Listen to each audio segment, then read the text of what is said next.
எல்லா சிவன் கோயிலுடைய பிரகாரங்கள்லயும் இதோ நம்ம படத்துல பாத்துட்டு இருக்கிற நம்ம சண்டிகேஸ்வரரை நம்ம பார்த்திருப்போம். இவருக்கு முன்னாடி கை தட்டலாமா அந்த வரலாறு தான் நம்ம இன்னைக்கு பார்க்க போறோம். சண்டிகேஸ்வரன் அப்படிங்கிற ஒரு சிறுவன் மாட்டு மேய்ப்பவனாக இருந்தான். அவன் சிவபெருமானின் மீது தீவிர பக்தி கொண்டிருந்தான். அவன் மண்ணால் ஒரு சிவலிங்கத்தை செய்து பாலை வைத்து அபிஷேகம் செய்து கொண்டிருந்தான். இதை பார்த்த தந்தைக்கு கோபம் வந்துருச்சான். பாலை தன்னுடைய காலால எட்டி உதைக்க அதை கண்ட சண்டிகேஸ்வரன் கோபப்பட்டு ஒரு கம்பை தூக்கி எறிந்தானாம். அந்த கம்பு தன்னுடைய தந்தையுடைய கால்களை கூட வெட்டிருச்சு. அதை கூட அவன் கவனிக்கல. அவ்வளவு ஆழ்ந்த ஒரு சிவ பூஜையில இருந்தான்.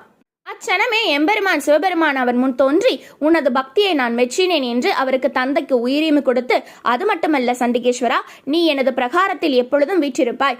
என்னை பார்க்க வரக்கூடிய அனைத்து பக்தர்களும் உன்னையும் பார்ப்பார்கள். எனக்கு கொடுக்கக்கூடிய பொருட்கள் அனைத்தும் உனக்கும் சமர்ப்பணமாகும்.